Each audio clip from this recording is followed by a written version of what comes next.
کراچی میں خواتین کو ہراساں کرنے کا سلسلہ بدستور جاری ہے۔ ایک ماہ میں خواتین کو ہراساں کرنے کے 3 واقعات منظر عام پر آ گئے۔ پولیس نے گزشتہ روز سمن آباد میں خاتون کو ہراساں کرنے والے ملزم کی جلد گرفتاری کا دعویٰ کیا ہے۔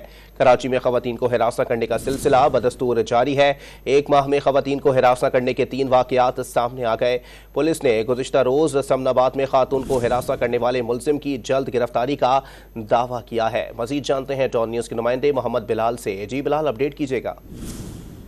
جی بالکل، دیکھیے گلستان جوہر، اورنگی ٹاؤن اور اب فیڈرل بھی ایریا میں خواتین کو ہراساں کیا گیا۔ سمن آباد تھانے کی حدود بلاک 7 میں مدینہ مسجد قریب سے گزرنے والی خاتون کو ہراساں کرنے کی کوشش کی گئی، جبکہ خاتون کے شور مچانے پر لوگ اکٹھا ہوئے تو موٹر سائیکل سوار ملزم جو ہے وہ فرار ہو گیا۔